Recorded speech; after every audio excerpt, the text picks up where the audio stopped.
So today we're starting the book of Exodus. Welcome to Bible 365 with Kathy Carter, which is me. And Bible 365 means we're going through the Bible every day for the next 365 days. I'll be posting a new video for the next, well, at this point it's 328 days or something, but there'll be a new video every day for the entire year, for the entire book of the Bible. So for every single book we're going to be in and we're going to be reading.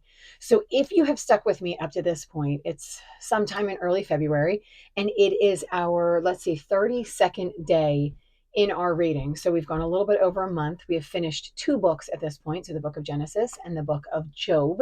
And this is the book of Exodus. So doing the study guide chronologically, which means historically, which is why Job has come way in front of the book of Exodus, because it's likely that it had happened around the same time as Abraham, Isaac, and Jacob. So we're now moving on to the book of Exodus, which is many centuries later.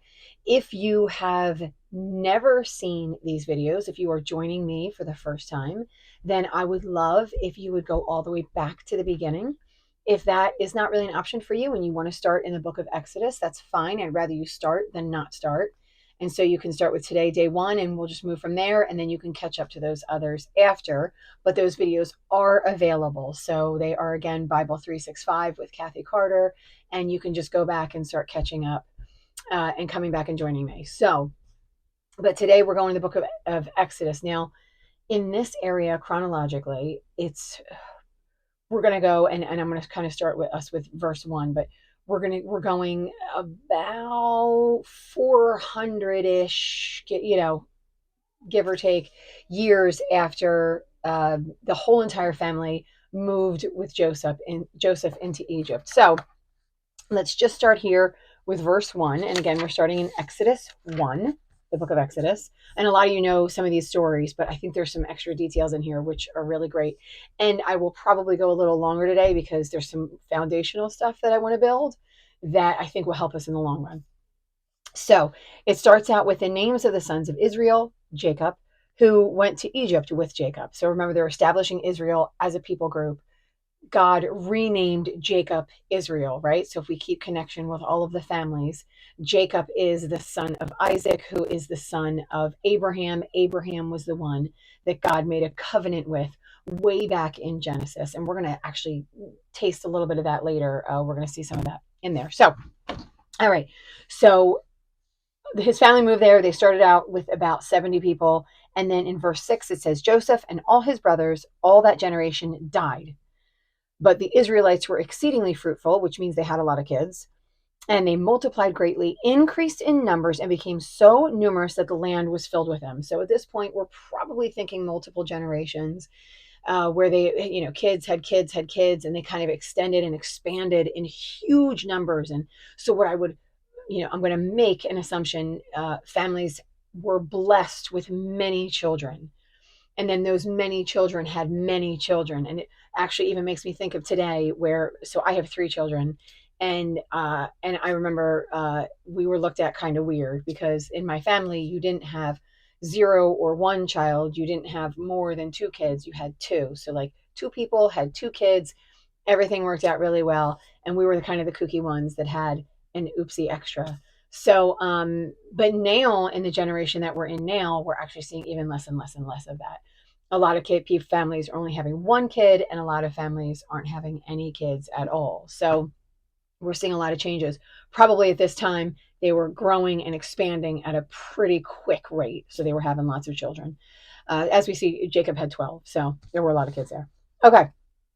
Now, if I want to move on 8 to 10, and again, another thing I want to read, it says a new king. So they were in Egypt. They weren't kings in their land. They were foreigners in the land. Joseph was the second under the Pharaoh in Egypt. And so this is Joseph's family. So they didn't rule the land.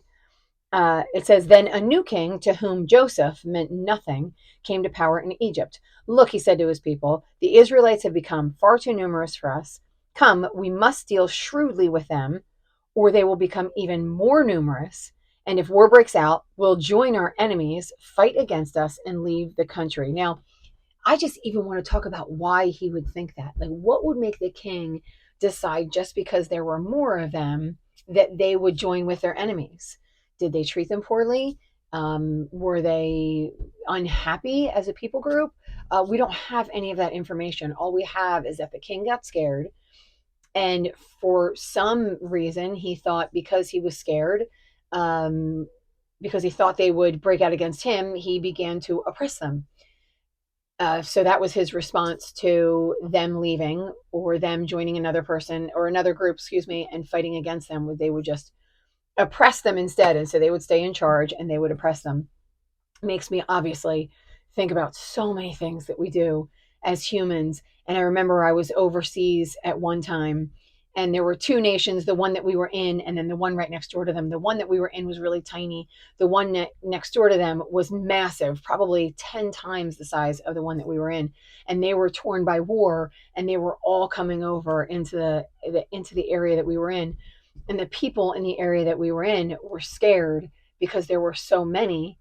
They didn't want to give them citizenship because then they would take over the land that they were in. So I can see how it would be easy to be scared about losing who you are as a people group. Like, we do have, in some senses, pride of who we are as a people group, and we're afraid of change and we're afraid of losing that.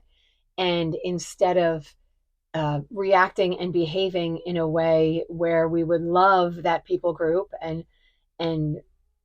sort of be open and willing to blend with that people group, or even be blending probably would be best case scenario, but even living side by side in mutual respect, right, and comfort with each other. Instead, what we try to do is we try to overpower and oppress, and it just seems backwards ways of thinking. And then, of course, I'm always reminded that we as people aren't the best, as God really showed us in Job. We are not God, and we do not always make really good decisions. So just something to think about in our own lives. So I want to move on then to verse 16, because then what starts to happen is again, as they're being oppressed and they're being forced to work, they're being hard labor, and they're still multiplying greatly. And so then the king at that time grabs these two midwives and says, I want you to start killing all the boy babies. You can let the girls live, but you must kill all the boy babies.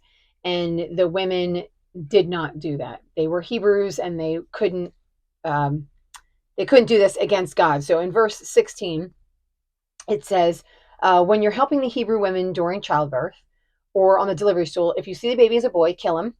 But if it's a girl, let her live. The midwives, however, feared God and did not do what the king of Egypt had told them to do. They let the boys live. So I find this interesting. Then the king of Egypt summoned the midwives and asked them, why have you done this? Why have you let the boys live? The midwives answered Pharaoh, Hebrew women are not like Egyptian women, the women who are giving birth. They are vigorous and give birth before the midwives arrive. Well, that's not true. We don't see that anywhere in there. And so it just makes me think, I have always, not always, in my walk of faith, the whole concept of being dishonest has come to a head. I have concerns about what it looks like to be dishonest. Is it ever okay to be dishonest? And in some ways, I came to the conclusion that it never seems to be okay to be dishonest. And yet here, the midwives are dishonest. Now, their dishonesty is actually in honoring the Lord. So maybe that's okay. I don't know. I'm not answering this as a question. I'm sort of posing it out there, that is there an instance in which we're honoring God, we're loving God, and then there is dishonesty that goes with that against the evil that is dishonoring God and God's people. So it's just out there. I'm not really sure, because they certainly weren't punished. And if anything, I'm going to say that they were rewarded for that. So in verse 21, it says God still blesses, or before that it says God still blesses. But then in verse 21, it says, because the midwives feared God, he gave them families of their own. So their lying is in their fear. So I don't want to make a judgment based on this. And I don't want to say, well, they lied. It means it's good for you to lie. It's just something to think about, that maybe in my desperate desire for black and white answers, I come up short, right? Lying, bad. And so I come up short. I kind of fall short in this area because it might not be that black and white. And so I just want to put that out there that we're always trying to look for black. I'm always trying to look for a black and white answer, something to follow, some rule that makes sense. And I have to put those things aside, or I shouldn't say that. I have to hold them loosely in my hands. I can't desperately hold on to that and cling to that and pretend that that makes me honoring of God, right? If I don't lie, then I honor God. And if that person lies, then they clearly don't honor God, right? I have to remember that that's not truth. That is not the reality of what has always happened through time. So that's not truth. All right, moving on to Exodus 2. So in here we got the birth of Moses. Many of you will probably know the story, but here's one of the things that I kind of want to jump back to. It says a man of the tribe of Levi married a Levite woman, and we've seen the son Levi, but this is the first time we've seen the tribe of Levi. And so it says the man of the tribe Levi married a Levite woman, and she became pregnant and gave birth to a son. So at this point, so all of you Bible scholars out there, hold your breath for a second. At this point, from what we've read from day one into this point, I just want to discuss what we know about Levi. So if I take myself all the way back to Genesis 49:7, this is when it's obviously in the book of Genesis, and this is when Joseph is giving his prophecies / blessings for all of his sons. And so if we start in verse 5, it says Simon and Levi, right? The Levites, Levi. Simon and Levi are brothers. Their swords are weapons of violence, because Simon and Levi went into the town where everyone was circumcised. They made everyone get circumcised, and then they went in and they slaughtered everybody. And so they're weapons of violence. And then in 7, it says, cursed be their anger, so fierce, and their fury so cruel. I will scatter them in Jacob and disperse them in Israel. So, is this coming true at this point? Have they been scattered? Will they be scattered? Is Moses from a people group that is scattered, right? So is this now? Is this a prophecy to come? We'll see. But as of right now, that's what we know about him. So he's one of the tribes of Jacob. So he's one of the sons, he's in the tribe of one of the sons of Jacob. And these are ones who we know will be scattered with Jacob and with Israel, right? Amongst Israel. And that's all we know about them at this point. So for everyone who knows more, that's all we know right now. All right. So if I go to verse 10 in chapter 2, in verse 10, it says, Moses was born, and Pharaoh's daughter goes down, or before that, so Moses was born, they were supposed to kill the boy babies, right? But the mom can't do it. And so she puts him in sort of a wicker basket. She puts some stuff in so it make it waterproof. And then she puts him in the Nile. The sister watches from wherever, far away, close, whatever. She watches. And then she sees Pharaoh's daughter come and find the baby, or the servant comes and finds the baby, gives it to Pharaoh's daughter.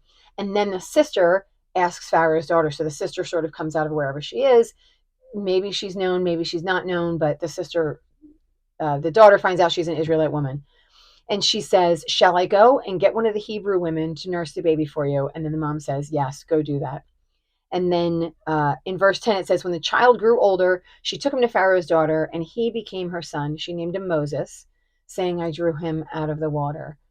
I think to myself, so he was probably nursed until he was like, they say Israelite babies are nursed like 3, maybe 4, whatever, they start weaning them then. So his actual mother was with him until then, and then had to give him up to Pharaoh's daughter. And so it seems like everyone knew he was an Israelite. He was a Hebrew child. He was an Israelite, and they raised him there anyway.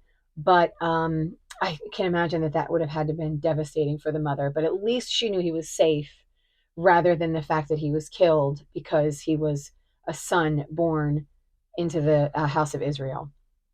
And then obviously his name Moses, I drew him out of the water. It reminds me, when we kind of go back in Genesis, all of these life-giving wells that they had. If you remember, they would dig up wells, and they would feed the sheep at wells. They rolled a stone away from the well. So there was so much to be said around a water life source and a well. And so I just like that they drew him out of the water. And I think we're representing this idea of life in water. And I think it's just we keep seeing these images over and over again in everything that we have read. All right, and then verse 15, it says, so what happens then is then he gets a little bit older. He goes out to where his own people are. So he knows that he is an Israelite. He goes out to where his people are, and remember, they're slaves. And he sees one of the guards beating up on one of the slaves, and he kills the guard. And then he's going to get found out, getting in trouble. And so he runs, he takes off, and he goes to Midian. I love this. So I knew that Midian sounded familiar, and I was wondering why he would go to Midian and what would make Midian a place that he would feel safe being. Now, one of the things is it's far from where he is. So he's in Egypt. He goes to Midian, which is in like the Saudi Arabia area, and he meets Midianites there, obviously. And so Midian, if we go back to Genesis 25, so if we go back to Genesis 25, 1 through 4, and I'm going to read this to you. Abraham had taken another wife. And this is one of those, another area where I thought, why do we need to know this information? Abraham had taken another wife whose name was Keturah. She bore him Zimran, Jokshan, Medan, Midian, Ishbak, and Shua. And then Midian, it also says the sons of Midian were Ephah, Epher, Hanok, Abida, and Eldah, and they were the descendants of Keturah. So we find out that Midian was one of Abraham's sons. So Moses went to an area, and I'm not saying there wasn't infighting or that they still did anything. This was one of Abraham's descendants. These were Abraham's people, right? Not the people with a covenant of God, but still possibly considered Hebrews. And they were in the land of Midian, and that was where he ran to. And it's eventually who he marries, right? So not long from here, he marries Zipporah, the daughter of Ruel, I think is how I pronounce his name. So he does that. And so I thought that was really fascinating that was an area that he went to. And I knew I had heard that name before. So this is why genealogies are so important. And I know we like to throw those away, but they're really fascinating. And I think that you find out a lot of information from that and how things are connected. Because I always wondered, I knew there were Israelites sort of everywhere, or Israelites, let me take that back. There were Hebrews. They used the word Hebrews, and they were in a lot of places. And so what did that mean, and what did that look like? They were not the chosen ones of the covenant, but they were ones that were born of those of the covenant, or were born of those who followed God, right? Followed the true God. So by verse 21, we see that he is marrying Zipporah. So Moses agreed to stay with the man who gave his daughter Zipporah to Moses in marriage. Then Zipporah gives birth to a son. Moses names him Gershom, saying, I had become a foreigner in a foreign land. And so he sort of establishes roots here in this land with his wife, and then has a son with that. Then we move on to 1 Chronicles 6. So this is the genealogy of, it says Moses' family tree. The only thing I really want to note in here, because again, I'm interested in genealogies, this is not a clear path. Well, this is not a clear path from Levi to Moses. They're missing a lot of steps. So if you're going to find it, it looks like this was only maybe 80 years later. So it looks like we might be missing some grandsons, some great grandsons, et cetera, because this was multiple generations. And so just to be aware that a lot of times when we see the word sons that's written in the Bible, what I want us to recognize, or what I want myself when I look at it to recognize, is it might not actually be the son. It might be the grandson, the great-grandson, it might be down generations. And just to be aware of it and to use the context clues around there to understand what it is, right? Because, teaching moment sort of, we have to be careful of words. And I'm sure I've said this in some of my recordings before. We've got to be careful of words. We ourselves, I can use one word and it can have multiple meanings. And I know what it means. And a lot of times my listener knows what it means, but somebody maybe a few feet away that are only half listening won't understand what it means. Somebody maybe who doesn't speak my language can't understand what it means. So we've really got to figure out contextually what that means. And so I just wanted to kind of throw that in, that it's not just these, but there's some extras in between that not missed, because there's still generations in there, and Moses is still in the family of Levi. He is still a son of Levi, so he's still in that family, but he might be like a great grandson. So just note that when you read genealogies. All right, so now we move on to Exodus 3, and it says Moses was tending the flock of Jethro. So he went from being this son of Pharaoh, essentially. I mean, grandson of Pharaoh, because he was Pharaoh's daughter's son that she took care of. So we went from that really high position to just a lowly tending flock, a shepherd. And before, and I didn't mention this, but I do want to throw it out really quickly. Many people have watched that movie, The 10 Commandments. There is a ton of creative licensing in there because to make it a really interesting movie, we have to add a little bit extras here and there. So you may need to throw some of that out in your imagery and really just focus on what is here and release some of that which has been put in the movie as truth, right? Let that go.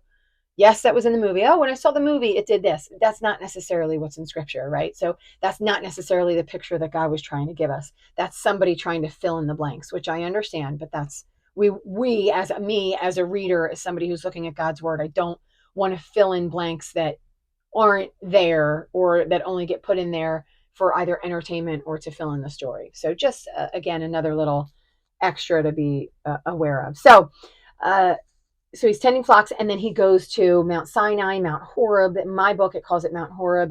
In another book, they might call it Mount Sinai. And this is called the Mountain of God. So again, even recognizing that in an area that is different than the area that he lived in, it's not Canaan, right? So it's not where they were promised. It's not Egypt where they had been living. So this is in Arabia, and this is called the Mountain of God. So someone was calling it the Mountain of God, and that was somebody who followed God, but wasn't necessarily in the covenant of Abraham. So again, I want to remember there's other people all over the place. So just to be careful. So verse 2, I want to note because it says, there the angel of the Lord appeared to him. Again, something we've heard a million times. There the angel of the Lord appeared to him in flames of fire from within a bush. So the burning bush, right? Moses saw that though the bush was on fire, it did not burn up. So Moses thought, I'll go over there and see the strange sight, why the bush does not burn up. And then I just want to do this extra fourth one. When the Lord saw that he had gone over to look, God called to him from within the bush. So it starts out as an angel of the Lord, and then God calls out to him. Same thing that I had talked about a few weeks ago when the three men came and visited Abraham. It was a man, then it was an angel of the Lord, then it was the Lord spoke. So, right, we had a lot of this where it was kind of all intertwined with each other. And I see it again. And so I'm starting to picture that maybe God is too big for us to actually see the whole entirety of him. And so he shows just this visual in the angel, and then he speaks through that. I'm not 100% sure, right? Like just trying to put this picture together, but it seems that God speaks through the angel, but it's actually God who is speaking. So it's not an angel that's speaking. It's in this particular, because I know in others might be different. In this particular, the angel shows up and Moses can see the angel, but then it is God, the Lord, speaking through this burning bush. And the other thing I want to note is the burning bush. And it again looks like that fire is this representation of God. And that brings me back to Genesis 15:17. So going way back in our book here.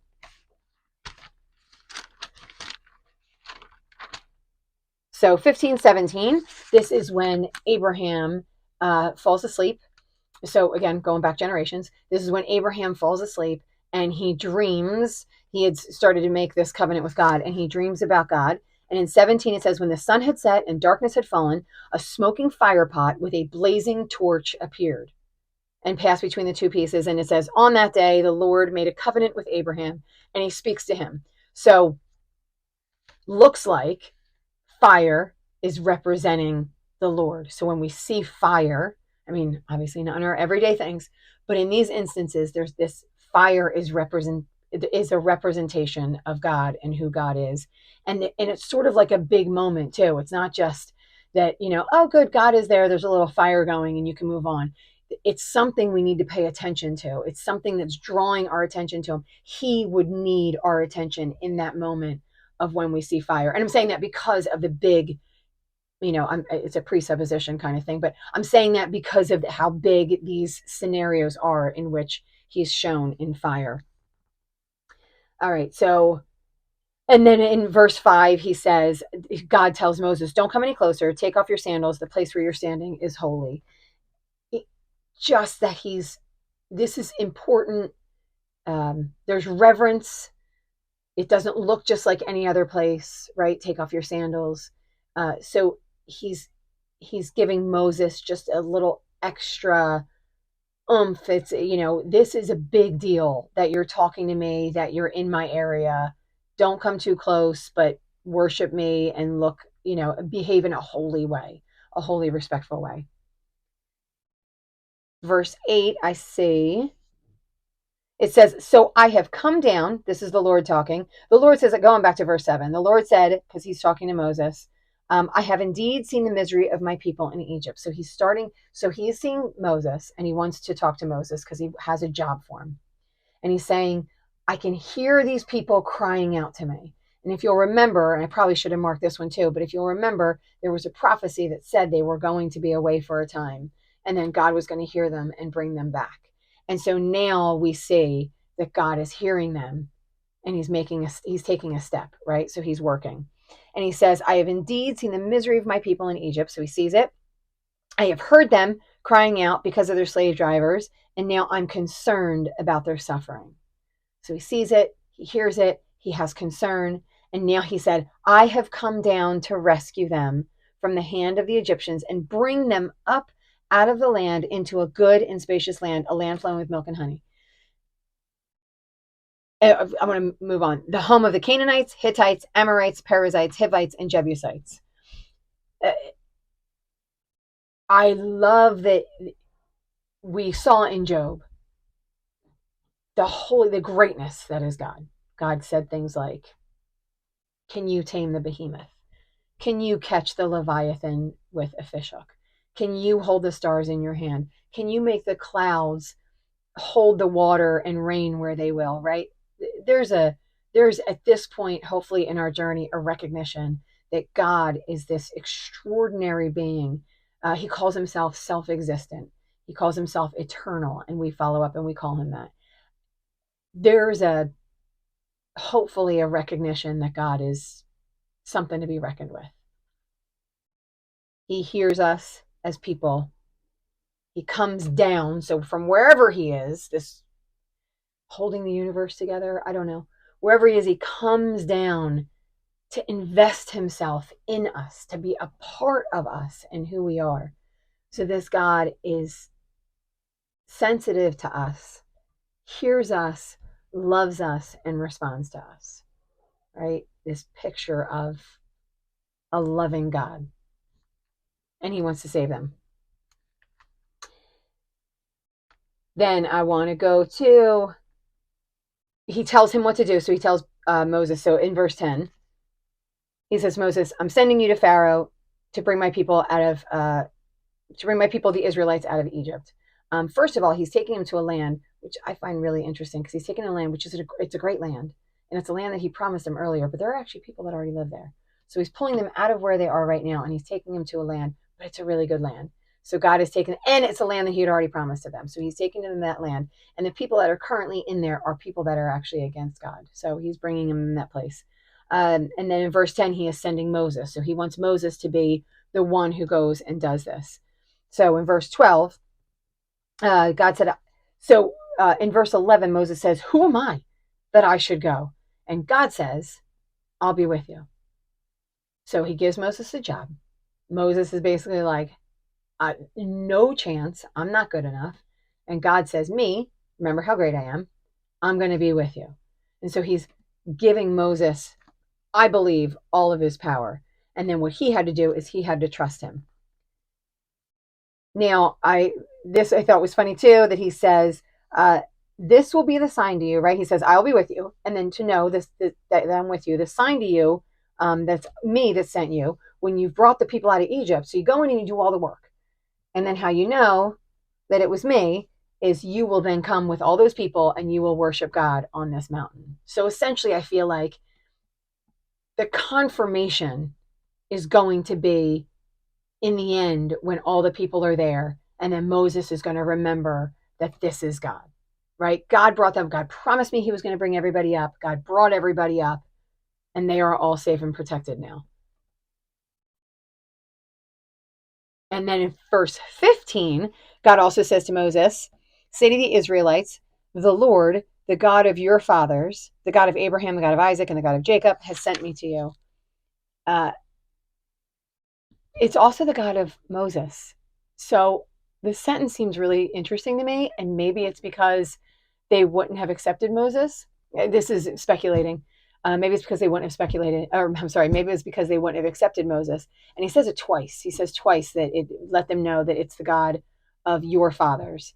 And so Moses still seems to be a little bit separated from these people at this point. I mean, he's not there and he's not with them, and he certainly wasn't in bondage with them. So maybe there is a distinction. And so God just wants to recognize that Moses is not coming to protect himself, he's coming to protect them. And so it's the God of their fathers. And so they, that there is a distinct, I don't want to say difference, but there's definitely something where he says it's your fathers, the God of your fathers, and not the God of our fathers, which it is because Moses is a Levite. So it's definitely the God of his father, but maybe because he was in Egypt for a while. So again, it was just something I noted, and maybe it's just to remind the people in bondage that they are a collective unit. They have a God that listens, and that God is drawing them out. Go moving on to Exodus 4. Oh, in Exodus, I actually thought this one was really interesting too. And so starting in verse 18, the elders of Israel will listen to you. Then you and the elders will go to the king of Egypt and say to him, the Lord, the God of the Hebrews, has met with us. Let us take a 3-day journey. So what they're asking is they're actually not asking for freedom. They're asking to take a 3-day journey so they can give sacrifices. But God already knows that Pharaoh is not going to listen and he's going to hold back. And so he's saying he's going to ignore you. And then what's going to happen is I'm going to stretch out my hand. I'm going to do all these things to him. And then he's going to let you go. Right. So he already is aware that Pharaoh is not going to respond well, and that he's going to be doing his miracles to let them all go, even though he's only asking for 3 days, right? And then he says, on top of that, they're going to want you to go so bad that they're going to let you plunder them and give you all their stuff. So this is going to be, it's not just going to be that they're going to be sneaking out in the middle of the night, right? They're going to be in such a position where although Pharaoh will not want them to leave, they're going to leave, and they're going to leave with them going, please get out of here and just take everything with you.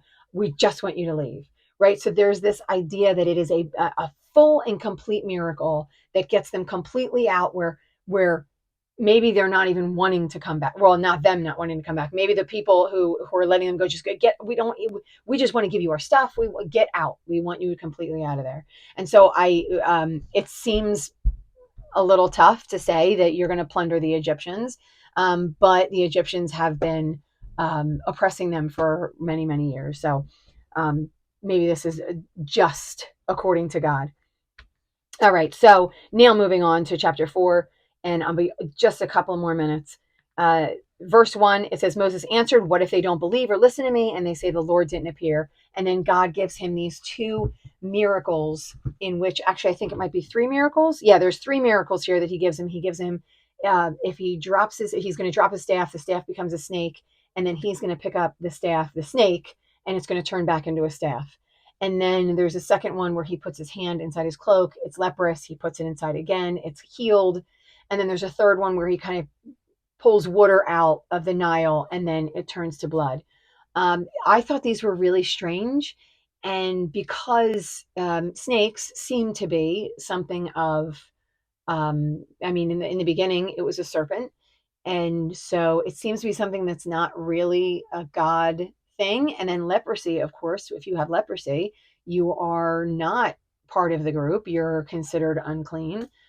So we know that it's something that you might die from. You certainly, if you're living apart from other people, you're unclean.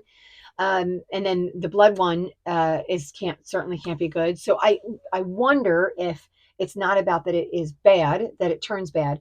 I wonder if it's about the power to turn the snake back into the staff and the power to take the leprosy away, right? So I'm thinking that that might be what it is. I don't know if anybody has any better ideas, but I definitely thought it was really interesting. And he makes a big deal out of it. So I'm sure it's something for us to understand, but I'm just not 100% sure where it goes from there. Is it about the healing? Is it about the power over the serpent?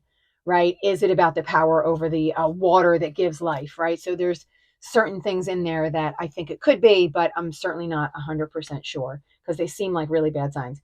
All right. And then going to verse 13, Moses begs him, he says, pardon your servant, Lord, please send someone else. So after all of these things happen, after he watches these miracles, right? He watches the staff turn to a snake. He's talking to God through a burning bush, which would very much make no sense. So he knows he's speaking to God. He knows God said, I will be with you. And even after all that, he says, you know what? It's not for me. So just wonder to yourself, like, do I do this? Does he give me something that seems like a really clear command? And I go, you know what? I know you say it's for me. I know that you say that that you'll be with me to give me the power to do it, but I'm just saying I can't do it.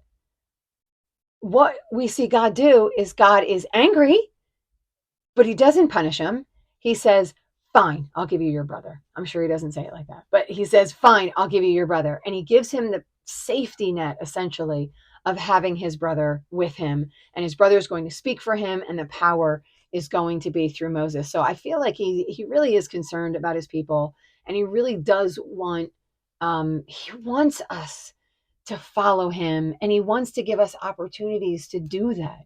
So it's not like he's a taskmaster and saying, if you don't do it, then, I'll never talk to you again, or I will never give you another chance. That's it. You've lost it. You've turned away from God. And he doesn't do that. So uh, I'm hoping it's the sincerity of Moses's heart that he just recognizes that Moses is overwhelmed and genuinely believes he's unable to do these things. And so he gives him his brother in order to help that out. And then one of the last things that I see is that Moses and Aaron are brothers, but Moses got this job and not Aaron, and Aaron is the older brother. So we've seen that a few times so far. We saw it in Jacob is the younger brother, and Jacob obviously in a way usurped his older brother, and he is living in such a way that he was the one of the promise of the covenant. Isaac is a younger brother of Ishmael, and Isaac is the son of the covenant and not Ishmael. And then we see here that Moses is going to be the one, because it says, it will be as if he were your mouth and as if you were God to him. So he is the one sort of making the demands. He's the one giving the instructions, and then his brother is the one putting them through. So we do see this consistently, that the younger brother in God, right? In the world, we don't always see that, but in God, we're starting to see that the younger is given the power and given the one is the one to do some of the work. So what does it say about God? I feel like God doesn't rely on the norm. I feel like God doesn't give duties um, based on birth order for certain, or based on anything that we would think is common, right? Because Moses wasn't a good speaker, but Aaron was. And so he wanted Moses to be the one that went out and did this. Moses is the one who chose not to. Jacob certainly wasn't powerful where Esau was. And so I think that he uses the ones that aren't always the ones that we think would be used. He loves the ones that we probably think shouldn't be loved. And I think we'll see more of that, but we'll find out tomorrow. This was definitely a long one. I'm hoping tomorrow we will go back to our regular sort of 20 to 22 minutes.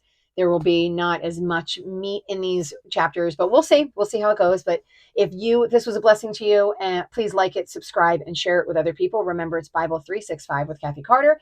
If you do all of those things, these videos should pop up for you every time you go on to YouTube, so you'll be able to see them daily. Stick with me. Keep listening and keep reading. See you tomorrow.